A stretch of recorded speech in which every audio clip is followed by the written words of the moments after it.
Buenas tardes. Feliz sábado. Yo he sido muy bendecido de estar con ustedes. Para mí es un placer atender todos los llamados que el Señor hace. He sido muy bendecido desde antes de estar aquí en la casa de la hermana Vivian, de toda la familia. En realidad me han atendido como un rey, y eso para mí es algo de mucho valor. Y yo le doy gracias a Dios de que tiene personas tan especiales como ellos, y yo sé como muchos de ustedes también. La vez pasada que venimos estuvimos también donde la familia del rey, y ellos también nos atendieron muy bien, y yo sé que el Señor tiene diferentes personas con diferentes tareas, con diferentes trabajos, y todas estas personas son bendiciones para otras personas. He sido muy bendecido también de ver tantos jóvenes, tantos niños hoy aquí. He sido bendecido de escuchar cómo los jóvenes hacen promesas o pactan con Dios de alguna manera, aunque con nuestras propias fuerzas no podemos pactar absolutamente nada con Dios. Pero cuando el Espíritu Santo mora en nosotros, Él nos da el poder y nos da la sabiduría y nos da la fuerza para que todas las cosas que nosotros hagamos sean una bendición para la gloria de Dios. He sido muy bendecido también al escuchar música especial. Ahora, cuando estaba escuchando el clarinete y la flauta traversa, me acordaba cómo los pajarillos siempre cantan cuando nosotros nos levantamos en Wildwood. Wildwood, como algunos de ustedes saben, es una institución que queda en Tennessee o en Georgia, es una institución fronteriza, y hay muchas montañas y hay mucho campo alrededor, y cuando usted sale a correr en la mañana o sale a caminar y aún el sol no ha salido, usted puede escuchar muchos pajarillos cantando con diferentes tonalidades. Puede escuchar diferentes tipos de pajarillos, y todo parece como si fuera un concierto universal. La señora White habla acerca de esto en el Ministerio de Curación, y ella dice que toda la naturaleza aún da gloria a Dios. En las tardes también escuchamos a los sapos, ¿verdad?, cantar, y ellos no cantan muy bonito, pareciera para nosotros, pero yo estoy seguro que para Dios eso es una alabanza.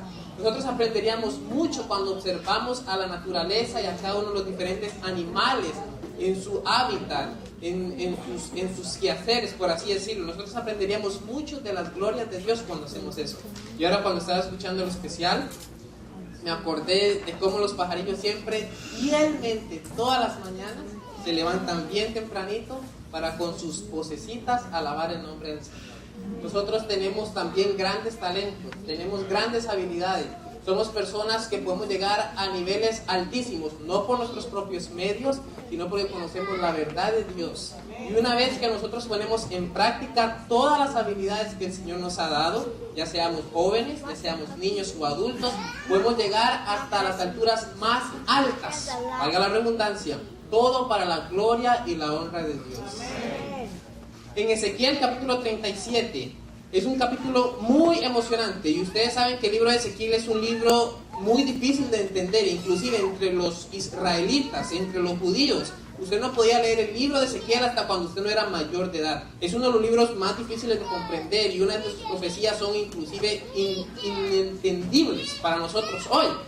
Pero en el capítulo 37 hay un capítulo muy emocionante, que siempre me llena de energía, que siempre me llena de valor, que siempre me motiva a seguir haciendo las cosas que nosotros hacemos, y que yo creo que cuando lo estudiamos bien, el Señor nos da fuerza para hacer todas las cosas que nosotros hacemos. Como ustedes bien saben, el capítulo 37 está hablando del valle de los huesos secos. ¿Es así? ¿Ok?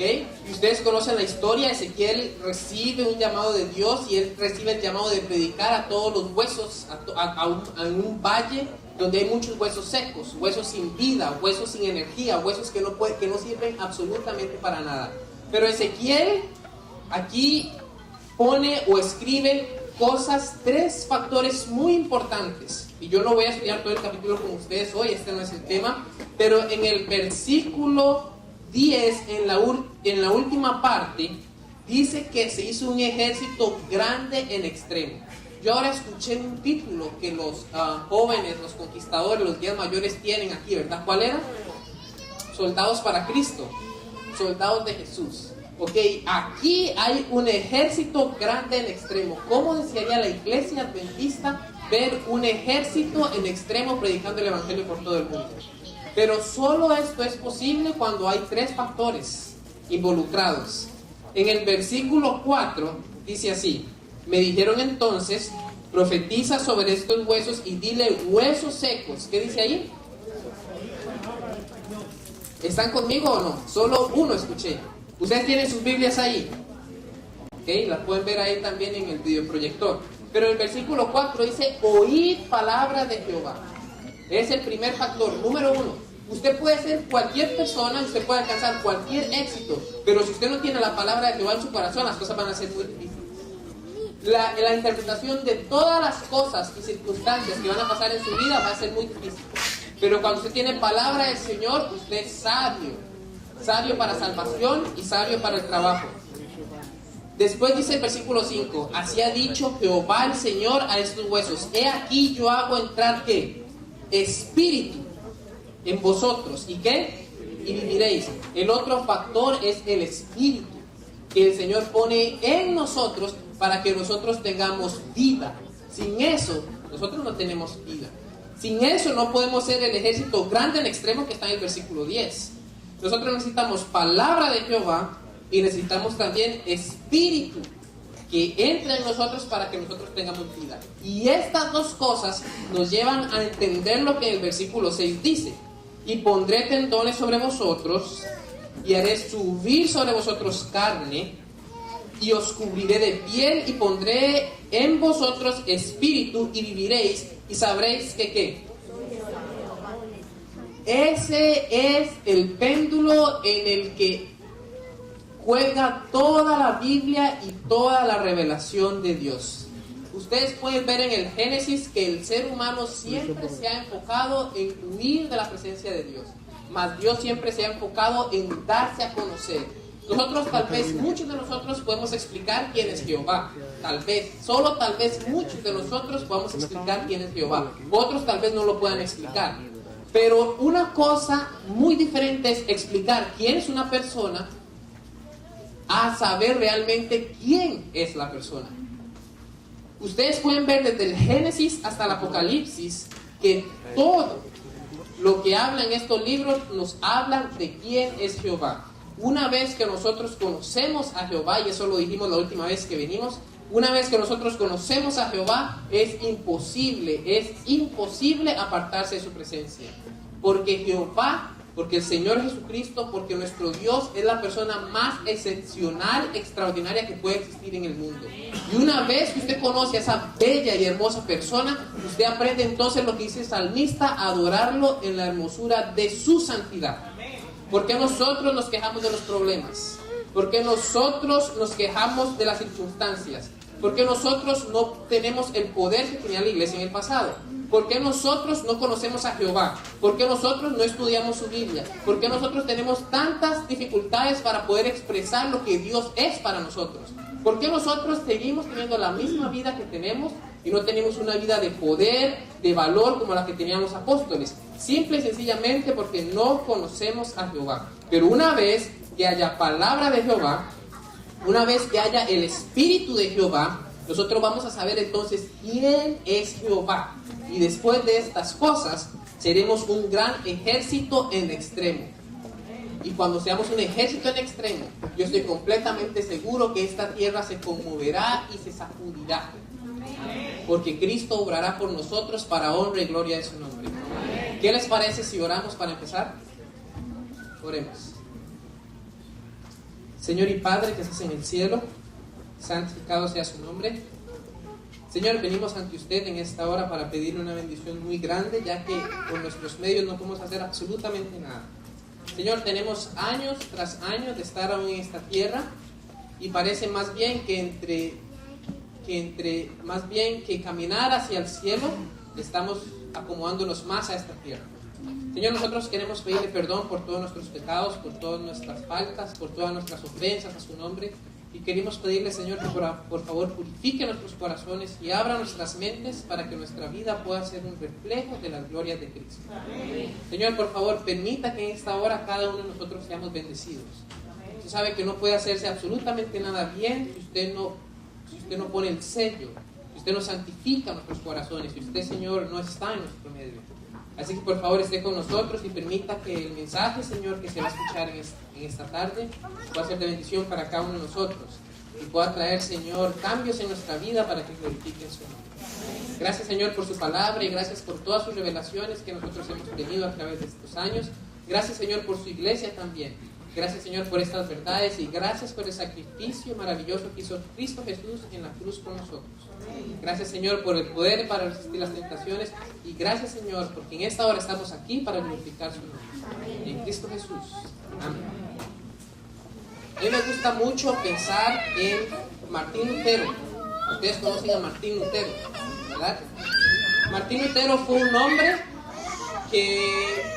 estudioso de la Biblia, un hombre que quería hacer las cosas justas y rectas ante Dios, un hombre que antes de conocer la Biblia pues seguía la tradición que todo el mundo seguía, un hombre que iba caminando donde todos los hombres iban caminando, un hombre que se guiaba por costumbres, por sus creencias, por sus tradiciones, pero una vez que él conoció la Biblia todas estas cosas cambiaron, y una vez que él estudió la Biblia todas estas cosas cambiaron, y él queriendo hacer lo que Dios mandó a las personas que hicieran, él conmovió todo el mundo.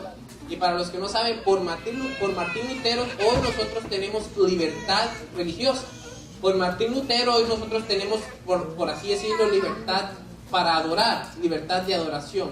Hoy hay diferentes tipos de denominaciones alrededor de todo el mundo, pero esto no hubiera sido posible si Martín Lutero no hubiera sacado a la luz en ese momento lo que se llama hoy la justificación por la fe, y lo que siempre se ha llamado también.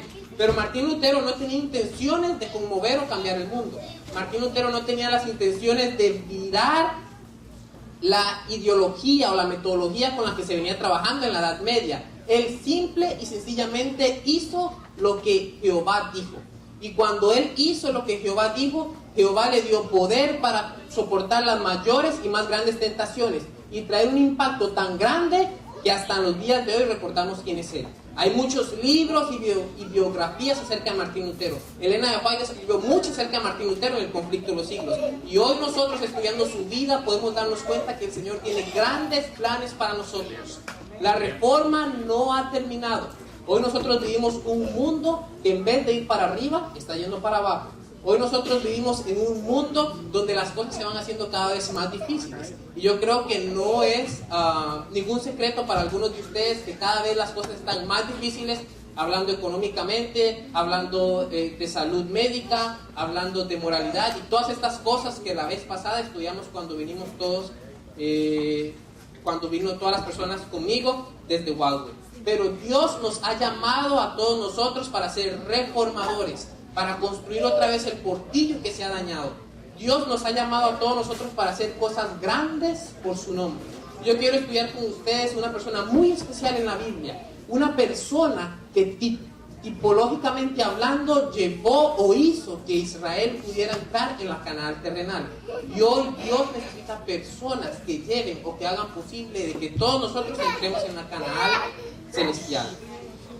La semana pasada, el sábado pasado, estuvimos en Southern University y estuvieron en una campaña, en un programa especial, y estuvo el pastor Ted Wilson por allá, y él estuvo predicando acerca de la justificación por la fe. Él estuvo predicando acerca de que en Cristo todo es posible, y él estuvo diciendo muchas cosas interesantes y animó a todos los pastores de todas las conferencias en Estados Unidos y todos los pastores alrededor del mundo que se predicara más acerca de Jesucristo, que se predicara más acerca del mensaje de los tres ángeles, que se predicara más acerca de los mandamientos de Dios, que se predicara más acerca del mensaje del santuario. Y él decía, ¿por qué todas estas cosas son importantes? Porque todas estas cosas reflejan y dan a conocer el trabajo de Jesucristo, de su amor, y qué es lo que hoy Él está haciendo por nosotros. Una vez que nosotros tengamos una revelación de Jesucristo, las cosas van a ser completamente diferentes en nuestra vida. Como por ejemplo, muchos de nosotros, y estoy hablando un poco rápido, así que si ustedes no agarran algunas cosas, pueden decirme y yo voy a hablar un poquito más lento. ¿Todos están entendiendo, sí? ¿Okay? Entonces, por ejemplo, ¿por qué nosotros nos quejamos mucho de las pruebas o de las tentaciones o de cuando tenemos muchas circunstancias en la vida que no nos agradan? ¿Por qué?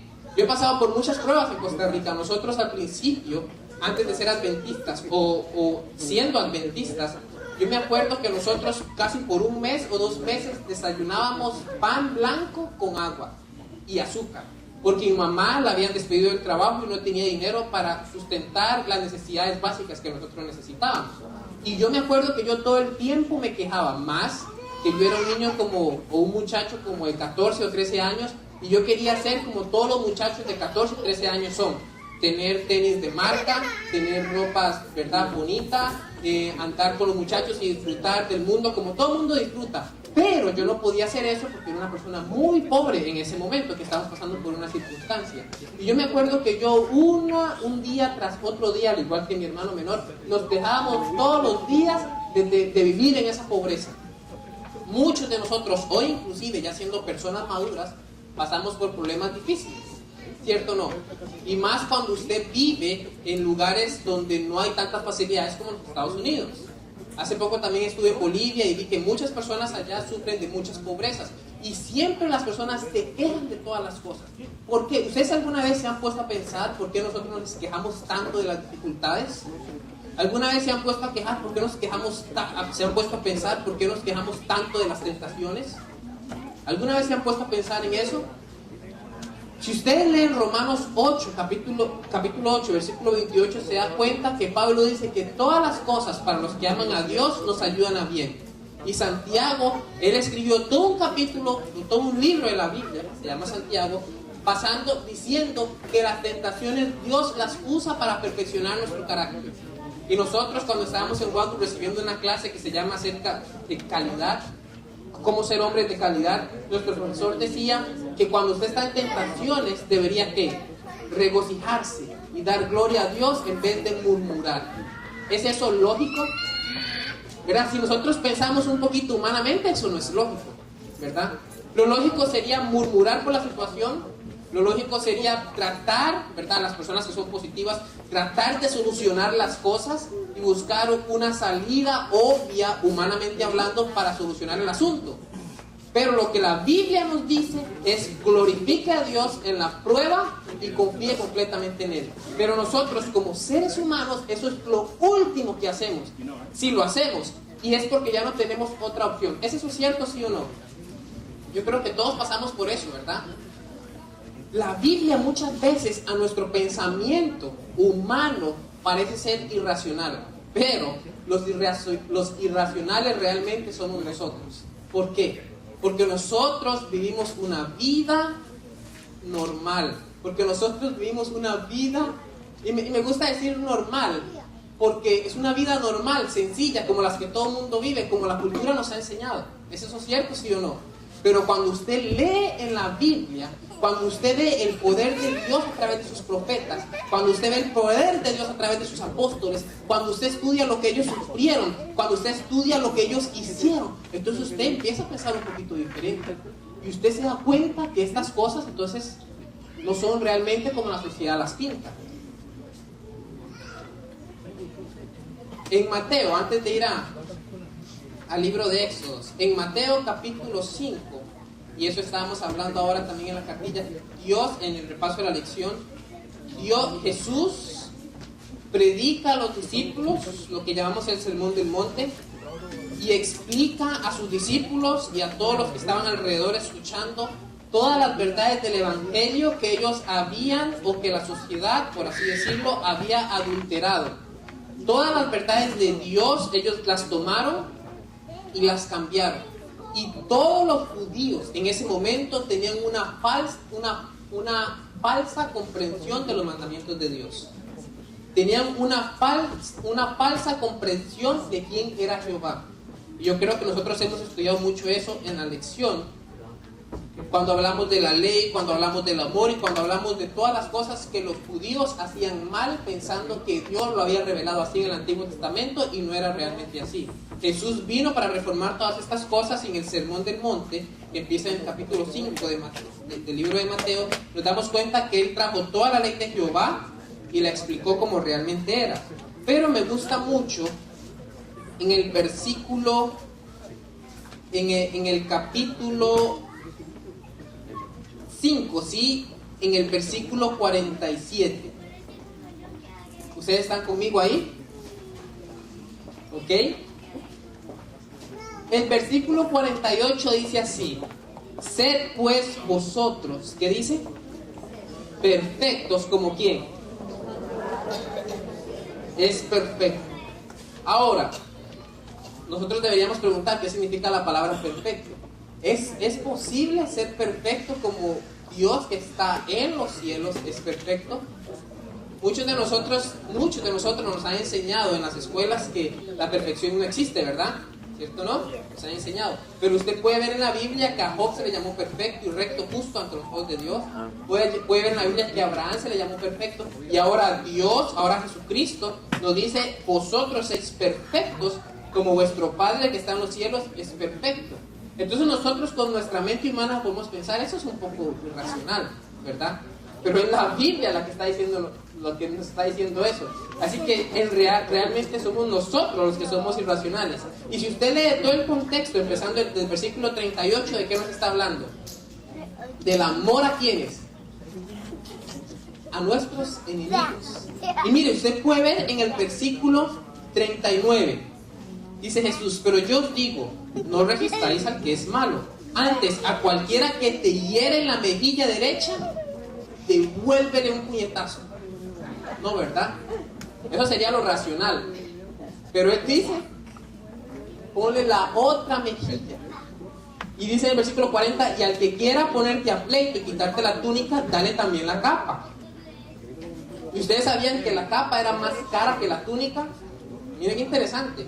Y a cualquiera que te obligue a llevar carga por una milla, ve con él ¿cuántas? Al que te pida, dale, y al que quiere tomar de ti prestado, no se lo rehuses. Oíste que fue dicho: amarás a tu prójimo y aborrecerás a tu enemigo. Pero yo os digo, dice Jesús, amad a vuestros enemigos, bendecid a los que os maldicen, haced bien a los que os aborrecen, y orad por los que os ultrajan y os persiguen. Y él sigue diciendo: para que seáis hijos de ¿quién? De vuestro Padre que está en los cielos, que hace salir su sol sobre malos y buenos, y que hace llover sobre justos e injustos. Porque si amáis a los que os aman, ¿qué recompensas tendréis? ¿No hacen también lo mismo los publicanos? Si saludáis a vuestros hermanos solamente, ¿qué hacéis de más? ¿No hacen también así los gentiles? Sed pues, entonces ahora él dice: sed pues vosotros perfectos, como vuestro Padre que está en los cielos es perfecto. Entonces, básicamente es que usted humille su yo, su egoísmo, y aprenda a ser como Jesús. No hizo todas estas cosas Jesús cuando estuvo en la tierra. A él le dieron por la mejilla, él no dio la otra. A él le pidieron que cargara una milla, él no cargó dos. A él no le pidieron su túnica, él no dio su capa. Cuando nosotros vemos a Jesús, entonces todas las cosas vienen y empiezan a tener sentido. Ustedes están captando lo que yo estoy diciendo. Nosotros muchas cosas que vemos en la tierra, una vez que nosotros comparamos la costumbre y la cultura del mundo que tenemos hoy y ponemos a Jesucristo de un lado, entonces vemos una gran diferencia. Y una de las dos cosas no es racional a nuestra mente. O Jesucristo está en lo correcto, o la cultura en la que nosotros estamos viviendo está en lo correcto. Nosotros sabemos quién está en lo correcto, ¿cierto o no? Jesucristo. Cuando nosotros contemplamos a Jesucristo, nosotros estamos en la cultura correcta. Nosotros estamos en el camino correcto. Y entonces ya todo lo que empezamos a ver en el mundo no empieza a cansar. Pero una vez que a usted le cansa todo lo que está en el mundo, entonces lo que dice Jesucristo no le entra, no le cansa, usted no lo puede discernir. La Biblia dice que nosotros tenemos una ciudadanía, ¿cierto o no? Y nuestra ciudadanía no está en los Estados Unidos. Nuestra ciudadanía no está en Cuba. Nuestra ciudadanía no está en Costa Rica. Nuestra ciudadanía está en el reino de los cielos. Y nosotros tenemos que aprender a vivir, nosotros tenemos que aprender la cultura, nosotros tenemos que aprender el pensamiento, nosotros tenemos que aprender el idioma del reino de los cielos. Y esto es posible únicamente cuando observamos al embajador del reino de los cielos. Y cuando vemos a Jesucristo cargando 2 millas en vez de una, cuando vemos a Jesucristo dando su mejilla y dando la otra, entonces nosotros estamos capacitados para hacer lo mismo. Alguien podría leer, o podríamos ir a Judas capítulo 1, que es el único capítulo que tiene. Judas, versículo 24, dice: y aquel que es poderoso para guardarlo sin caída y presentarlo sin mancha delante de su gloria con gran alegría. Jesucristo nos capacita para hacer absolutamente cualquier cosa. Jesucristo capacitó a Lutero a resistir todas las tentaciones, todas las dificultades por las que él pasó. Jesucristo capacitó a todos los apóstoles y dio el poder a su iglesia para hacer todas las cosas. Y hoy nosotros tenemos una tarea que no será posible si Jesucristo no nos capacita. No será posible si primero no hacemos la división entre el mundo de hoy y el mundo al que realmente pertenecemos, que según Filipenses capítulo 3, versículo 20, es la patria celestial. Entonces, ¿qué fue lo que pasó con Moisés? Veamos entonces nuestro antitipo. Moisés, como ustedes saben, nació o fue hijo israelita, ¿verdad? Esclavo en Egipto. ¿Ok? Ustedes saben que en el tiempo en que nació Moisés, el faraón había mandado a matar a todos los niños, a todos los bebés, porque era necesario que ellos no se multiplicaran para que tomaran control sobre Egipto, ¿verdad? Porque ellos, los israelitas, siendo esclavos en Egipto, era una nación muy próspera. ¿Ok? Ustedes conocen la historia. La mamá, Jocabed, si mal no me recuerdo, ¿verdad? Jocabed, la mamá de Moisés, lo puso a él sobre un cesto, lo mandó por el río Nilo, y la señora White de Patriarcas y Profetas dice que había muchos ángeles cuidando ese cestito, ¿verdad? Para que las cosas no llegaran a pasar nada. Jocabed sabía cuál era la misión de Moisés, y ella entendía que Moisés iba a ser el libertador del pueblo de Israel en la opresión de Egipto. Entonces ella hizo todo lo posible para salvarlo y resguardarlo. Ustedes conocen la historia.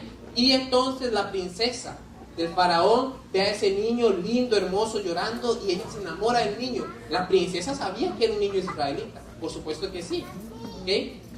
Entonces, ustedes pueden leer más esta historia bien detallada en Patriarcas y Profetas. Y entonces la princesa toma al niño y dice: yo ocupo a alguien que eduque al niño mientras que yo permanezco en los servicios, y después sea traído a mí para que él sea el siguiente faraón. Miren qué interesante. Y entonces, muy inteligentemente, María, la hermana de Moisés, vio toda la acción. Ustedes conocen la historia, toma al niño y entonces lo lleva donde su madre original. Y Moisés entonces pasa muchos años recibiendo homeschool. Qué interesante. Y Jocabed le enseñó todos los mandamientos de Jehová. Jocabed le enseñó a seguir todos los mandamientos, todos los pasos y todas las enseñanzas que Jehová había mandado. Le enseñó la historia y todo lo que había hecho Jehová con sus padres, con Abraham, con Isaac y con Jacob. Le enseñó todo lo que Jehová había hecho y lo que ya tenía entendimiento. Y entonces Moisés, con esas impresiones tempranas que recibió en su niñez, le sirvieron para ser el gran hombre que fue. Yo vi muchos niños hoy aquí adelante, conquistadores, aventureros, y los más pequeñitos, castorcitos. Yo iba a decir topos, topitos, no se parecen en nada a los animales, pero castorcitos también.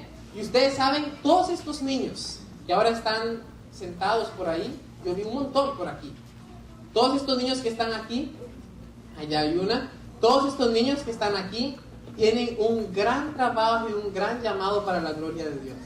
Así como lo fue Moisés, así como lo fue José, así como lo fue Elías, así como lo fue Isaías. Todas estas personas fueron llamados desde que nacieron. Y sus madres y sus padres, y déjenme decirles, teniendo el trabajo más importante en el mundo, educaron a estos niños que llegaron a ser grandes hombres y mujeres de Dios para la honra y gloria de Dios. Nosotros muchas veces nos olvidamos de estas cosas, pero la señora White habla muy estrictamente acerca de esto. Y ella dice, hay personas que estudian y que invierten su vida en buscar todos los misterios de la naturaleza, los científicos. Hay personas que se dedican para ser personas talentosas y llenas de arte, y con sus manos edificar una escultura que será lavada por mientras que dure la tierra. Pero ella dice, pero el trabajo más importante y más trascendental en todo el mundo es de aquellos que con sus manos moldean y educan a sus hijos para que lleguen a ser hombres y mujeres de Dios. Y eso fue lo que hizo Jocabed con Moisés. Así que padres y madres, ustedes tienen un trabajo muy importante que hacer con sus hijos. Y yo hoy escuché aquí a todos los niños pactando, haciendo votos, dando promesas, y ustedes tienen que cumplir que todas esas promesas se cumplan para la honra y gloria de Dios. Con su carácter, con su ejemplo y con todo lo que ustedes, las recomendaciones que toman de la Biblia, puedan usarlas para que estos hombres y para que estos futuros hombres y futuras mujeres lleguen a ser como Moisés, lleguen a ser como Débora, lleguen a ser como estas grandes personas que nosotros tenemos registrados en las Sagradas Escrituras. Sería maravilloso ver a todos estos niños pronto, con su energía, con sus talentos, trabajando duro para la honra de Dios y la gloria de su nombre. ¿No les gustaría eso a ustedes, niños? ¿Sí? ¿Sí les gustaría? ¿Sí? ¿Trabajar para la honra y gloria de Dios? Alabado sea el Señor. En sus diferentes talentos, en sus diferentes áreas, siendo mecánicos, siendo doctores, trabajando en diferentes llamados. Todo para la honra y gloria de Dios, avanzando junto como avanzaba el pueblo, al igual que avanzaba el pueblo de Israel para la Canaán terrenal, pero nosotros para la Canaán celestial. El Señor ha sido muy bueno con nosotros y nosotros debemos darle toda la honra, la alabanza y la gloria a Él. Entonces Jocabed educó a Moisés con homeschool y le enseñó todos los preceptos que Dios le había mandado. Una vez que Moisés creció y fue y ya entró en el palacio del faraón, él pasó 40 años estudiando lo que nosotros podríamos decir hoy Harvard, porque era la Universidad de Egipto en ese momento. Los faraones, los reyes recibían la mejor educación. Ellos recibían educación tanto en el arte de la guerra, como recibían educación también en la religión. Ellos eran como los sacerdotes. Entonces Moisés tenía que recibir educación de la adoración pagana que nosotros entendemos que Egipto tenía en ese momento. Ellos tenían también que tener educación en las finanzas. Tenían que ser hombres preparados en todas estas cosas. Y Moisés pasó 40 años estudiando estas cosas. Y Patriarcas y Profetas decía siempre que Moisés tenía argumentos válidos y racionales para enseñarle a todos los sacerdotes que le enseñaban a él acerca de las culturas paganas.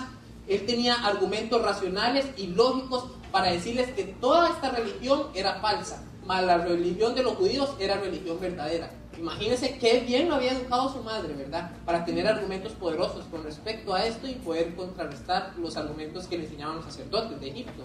Y él siguió creciendo y creciendo y creciendo. Él llegó a ser el general del ejército de Faraón, una persona muy importante. Llegó a ser una persona destacada en la lengua egipcia y un tremendo speaker, un tremendo orador.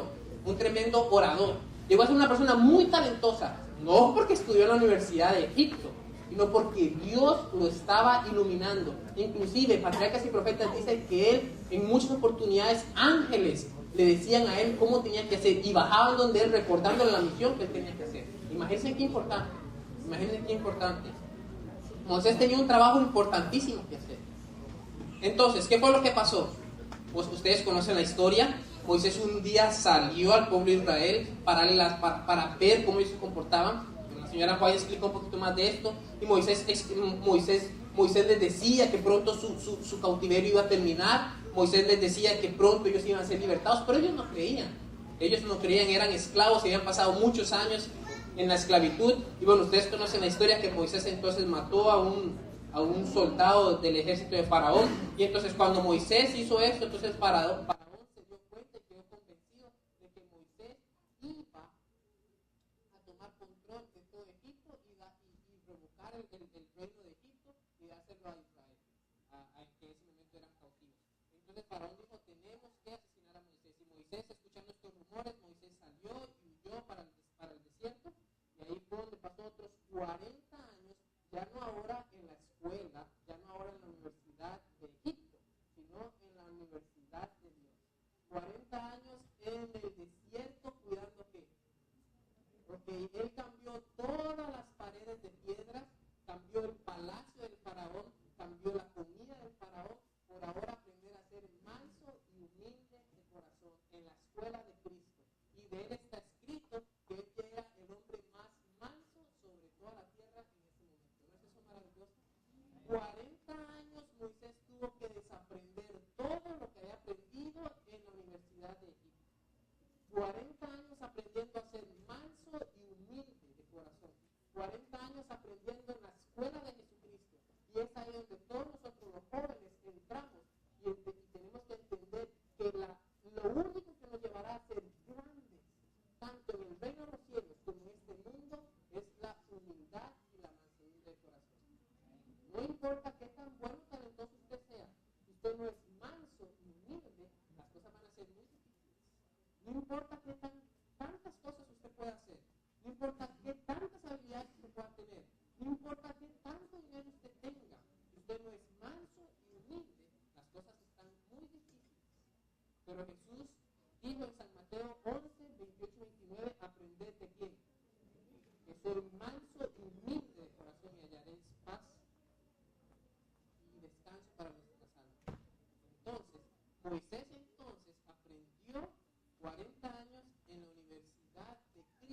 nuestra respuesta siempre tiene que ser M aquí.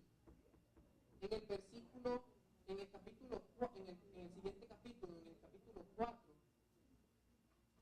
en el versículo, en el versículo 10, dice Moisés a Jehová: ay, Señor, nunca he sido hombre de fácil palabra, ni antes ni desde que tú hablas a tu siervo. Moisés decía esto no porque él no sabía hablar, sino porque primero él ya había olvidado la lengua egipcia, ¿ok? Y ya él se había olvidado ser un tremendo speaker, orador, ¿ok? Pero mira lo que él sigue diciendo: porque yo soy tardo de habla y torpe de lengua. Ya había olvidado completamente la lengua egipcia.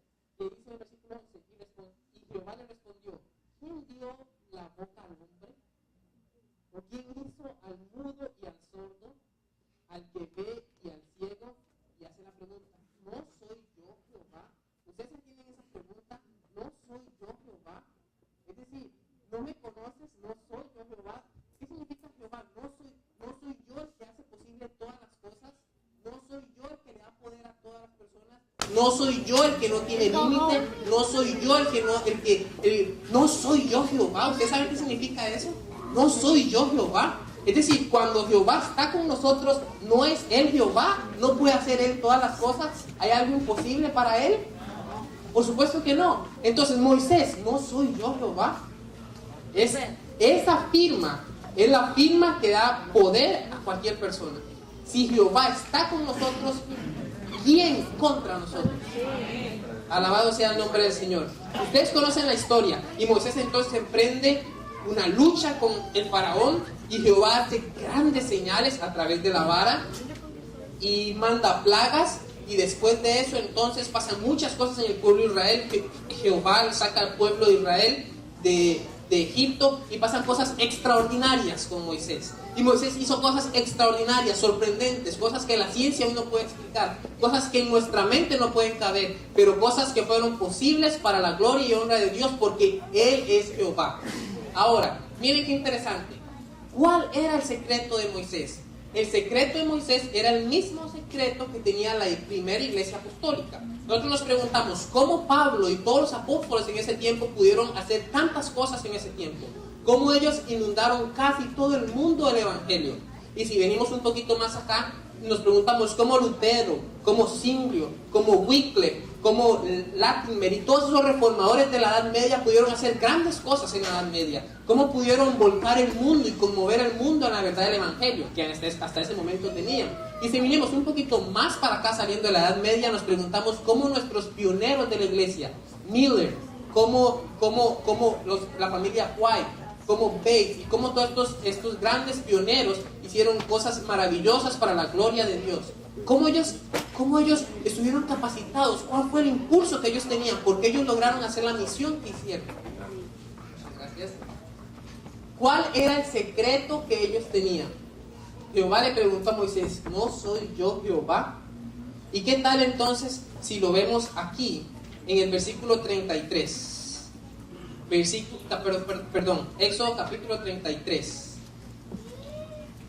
versículo 11, dice: y hablaba Jehová a Moisés cara a cara. ¿Como quién? ¿Como quién? ¿Ustedes están leyendo ahí? Ok, ¿tenía una relación íntima Moisés con Jehová, sí o no?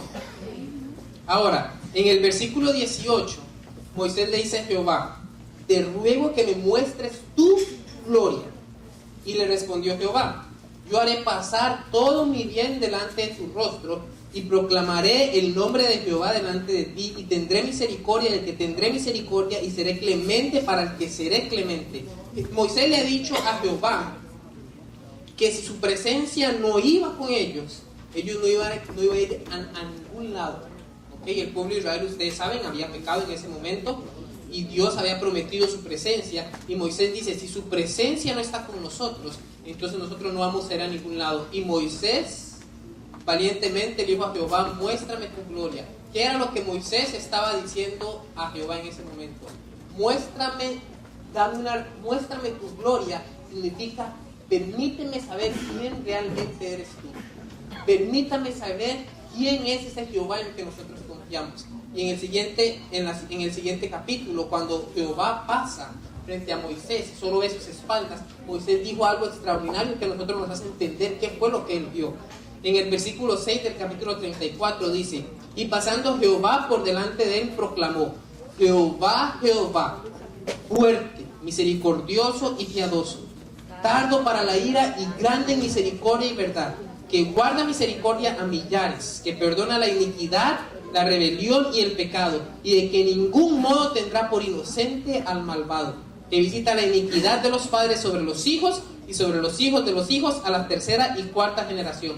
Si usted estudia cuidadosamente estos versículos, usted se da cuenta que lo que Moisés vio en Jehová fue su amor y misericordia. Nosotros nos preguntamos entonces, ¿cuál es? ¿Qué es el poder de Jehová? ¿Quién es Jehová? Juan lo dijo en 1 Juan capítulo 4 versículo 8, Dios es ¿qué? Amor. Y si usted va a Habacuc, capítulo 2, cuando Habacuc está hablando de la venida de Jesucristo, usted se da cuenta que Él tiene poder en sus manos. Vamos a leer aquí Habacuc capítulo 3, Habacuc capítulo 3, versículo 1. Dice así: oración del profeta Habacuc sobre Sigionot. Oh Jehová, he oído tu palabra y temí. En medio de los tiempos hazla conocer. En la ira acuérdate de la misericordia. Dice el versículo 3: Dios vendrá de Tamán, y el santo desde el monte de Parán. Su gloria cubrió los cielos. ¿De qué está hablando ahí el profeta? Y la tierra se llenó de su alabanza. Está hablando de la segunda venida de Jesucristo. Y el resplandor fue como la luz. Miren lo que dice aquí. Rayos brillantes salían ¿de dónde? De sus manos. ¿Por qué de sus manos? Interesante. Y allí, ¿qué dice ahí? Estaba escondido su poder. Pero la señora White dice que cuando estemos en el cielo y veamos las manos de Jesucristo, esa será la señal perpetua del amor de Dios, porque esa es la señal que Jesucristo tendrá por habernos redimido del pecado. Entonces, si usted se da cuenta, el poder de Jesucristo es igual que el amor. Se da cuenta que usted empieza a ser perfecto cuando usted tiene el amor de Jesucristo, y usted no ama solo a los que le caen bien, sino ama a sus enemigos también. Y se da cuenta que este amor no es posible hasta que usted contempla a Dios como Moisés contempló a Jehová. Y cuando usted dice misericordioso y piadoso, grande en misericordia. Y usted se da cuenta que todas estas cosas no son posibles cuando usted no tiene una experiencia con Él. Y cuando usted tiene una experiencia con Él, entonces usted entiende su llamado, entiende su voz, entiende su misión y puede decir: envíame a mí, como dijo Isaías. ¿Es eso cierto, sí o no? Entonces nosotros vemos, Moisés estuvo capacitado para hacer todas las cosas que Dios le mandó, porque conocía a Jehová y hablaba con Él. Ahora, si usted ve, Martín Lutero y todos los reformadores en la Edad Media fue exactamente lo mismo. Si usted ve, los pioneros de nuestra iglesia fue exactamente lo mismo. ¿Por qué? Porque ellos estuvieron dispuestos a inclusive a dar sus vidas, y muchos la dieron para la gloria y la honra de nuestro Señor Jesucristo, porque ellos conocían quién era Jesús. Una historia rápida: había un pastor en los tiempos por ahí de 1840-43, un poquitito antes, 1844, antes del 21 de octubre, antes de que pasara el gran chasco. Había un pastor en ese tiempo en Estados Unidos, estaba en invierno, y había un pastor que estaba bautizando a todas las personas para que ellas pudieran ser salvos antes de que viniera Jesús el 22 de octubre. ¿Y qué fue lo que pasó? Pues el agua estaba casi congelado, y él estaba bautizando a las personas, y bautizó tantas personas que él se enfermó de neumonía. ¿Perdón? Que no me acuerdo el nombre, pero él se enfermó de neumonía, y entonces él, cuando estaba en cama, vino el doctor y le dijo el doctor a su esposa, a la esposa del pastor, su esposo irá a morir pronto, porque él estuvo mucho tiempo en el agua y se enfermó de neumonía, no hay nada que podamos hacer. Carlos Fish. ¿ok? Carlos Fish, ya mi hermano lo ha dicho aquí. Entonces él entró, la esposa y su hija entraron y el pastor le dijo entonces que no se preocupara, que dentro de un par de semanas se volverían a ver. Es decir, estos pioneros estaban haciendo cosas grandiosas. Realmente estaban convencidos de que Jesucristo iba a venir. Realmente ellos se habían desatado de todas las ligaduras del mundo. Realmente ellos habían puesto sus intereses en la patria celestial. Estaban dispuestos a sacrificar cualquier cosa. Y muchos vendieron sus propiedades, muchos vendieron todo lo que tenían, muchos cerraron sus negocios porque estaban preocupados y creían de que Jesucristo iba a venir pronto. Yo no estoy diciendo que nosotros hagamos esto. Lo que estoy diciendo es que empecemos ahora, si ya no es que hemos empezado, a buscar las revelaciones de Jesucristo todos los días, de diferentes maneras. Todas las cosas que sean posibles para que nosotros tengamos una revelación siempre nueva de Jesucristo. Y así entonces podamos hacer como Moisés. Así entonces podamos hacer como Martín Lutero y todos los reformadores en la Edad Media. Y así podamos hacer entonces también como nuestros pioneros. Dios tiene grandes cosas para nosotros, pero estas cosas no van a ser posibles si primero no permanecemos en su presencia. Jesús dijo, y yo, si fuere levantado de la tierra, a todos atraeré a mí mismo. Una vez que nosotros contemplemos a Cristo en la hermosura de su santidad, nuestra vida va a ser completamente diferente. Y se los digo, estaremos dispuestos a hacer cualquier cosa con tal de cumplir la misión para la honra y la gloria de su nombre. Jesús dijo, para terminar con esto, en Mateo 5, versículo 18. Mateo capítulo 5, versículo 18, él dijo, porque de cierto os digo, que hasta que pasen el cielo y la tierra, ni una jota ni una tilde pasarán de la ley, hasta que todas las cosas se hayan cumplido.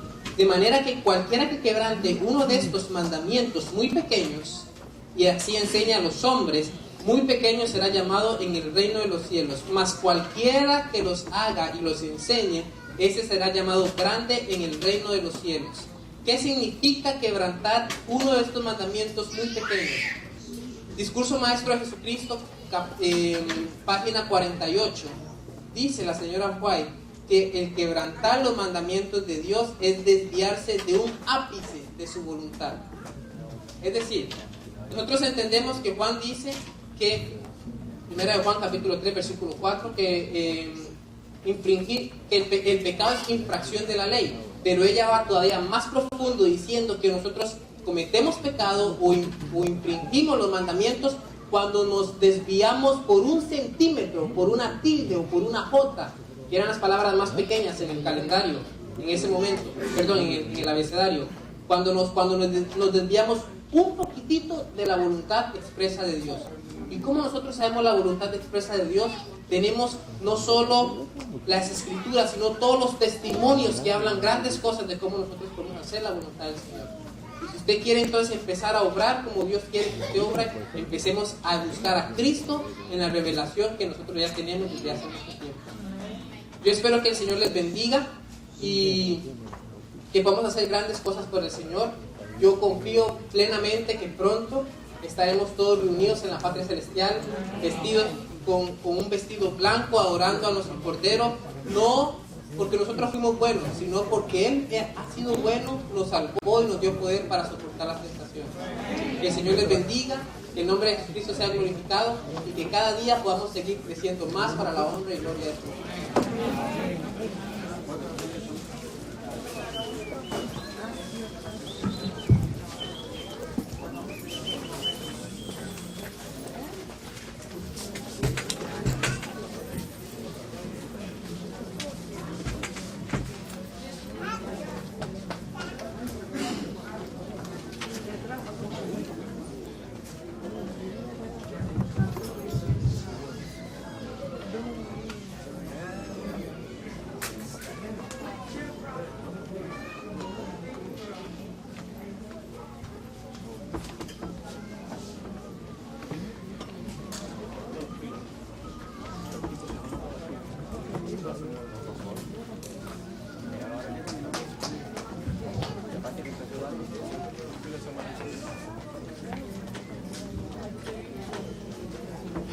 En Apocalipsis capítulo 7,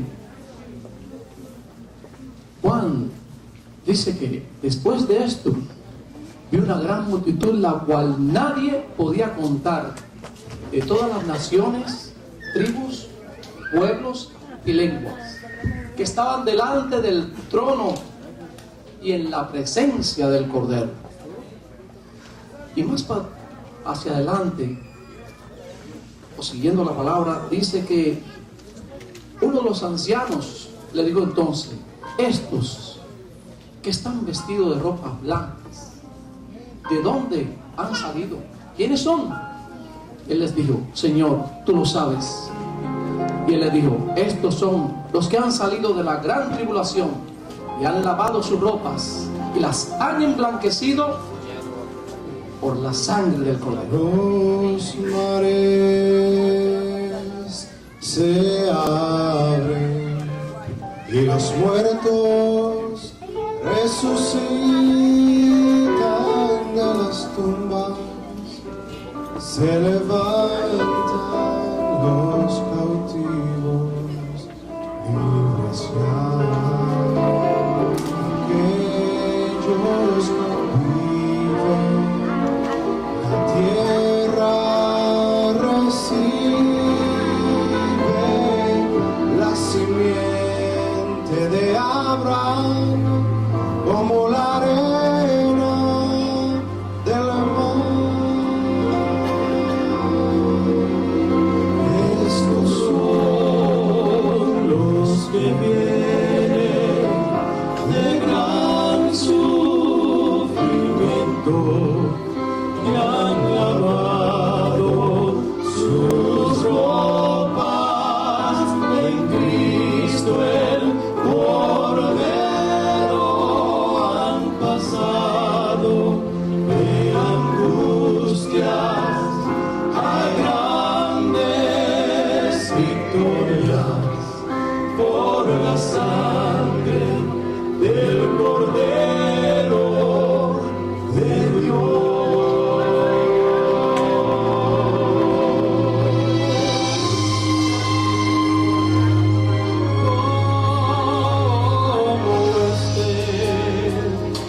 Celeste, sus voces proclaman henchidos de victorias y de gran libertad. Al entrar a la patria de los redimidos, la tierra anhelada, prometida por Dios.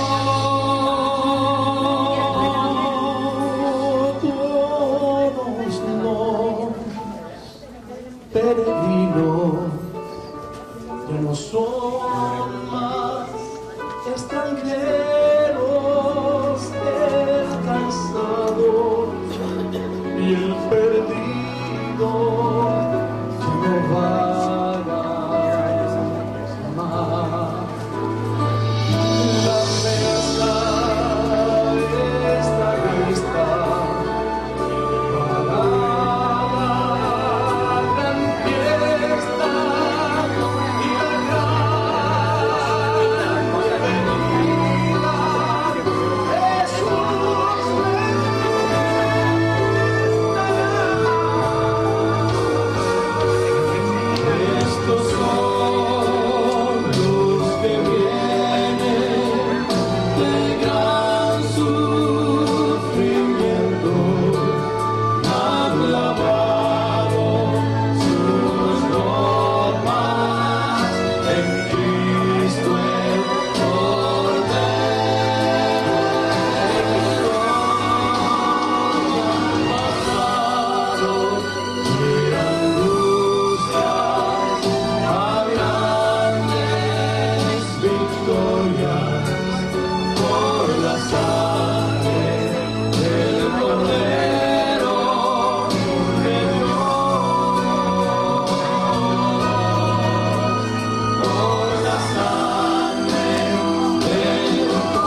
todos reunidos pronto, alabando a nuestro Dios y Creador.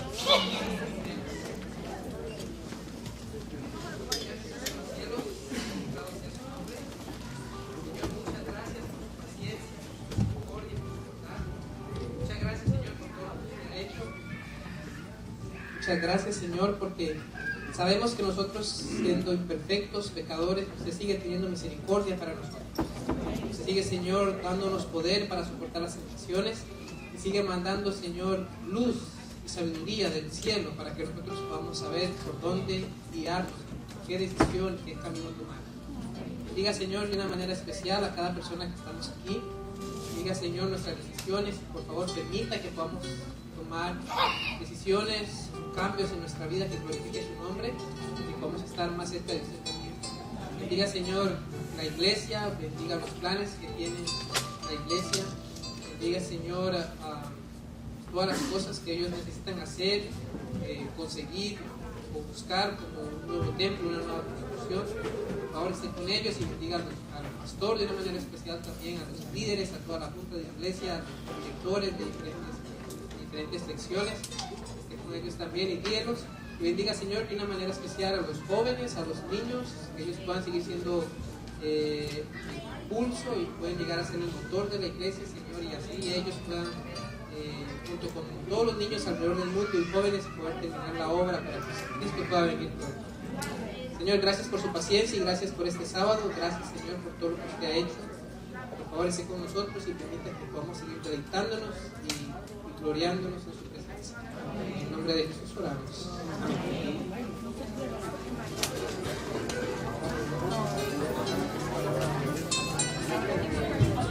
Solo quería tomar medio minutico ya para agradecerle a Esteban por la oportunidad de haber estado aquí con nosotros y que el Señor lo siga bendiciendo y que el Señor lo siga usando en su ministerio. Hermanos, que el Señor les bendiga.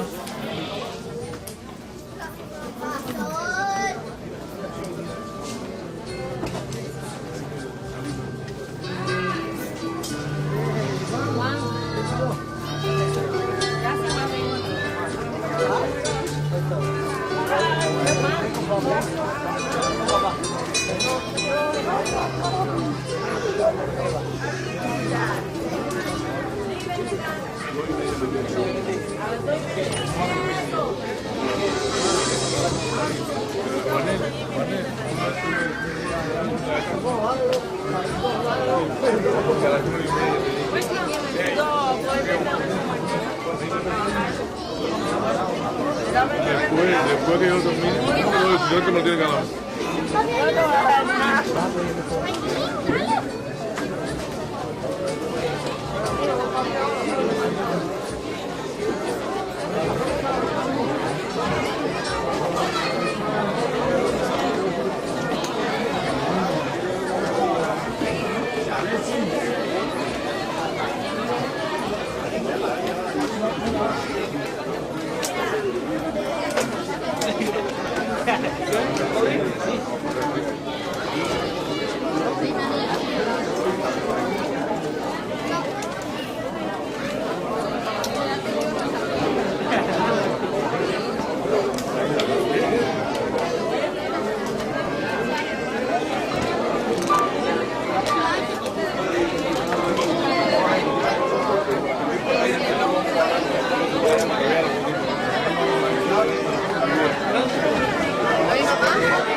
No, el problema es más que tengo una visita.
Oh, me lo dijo, pero a ver una nieta.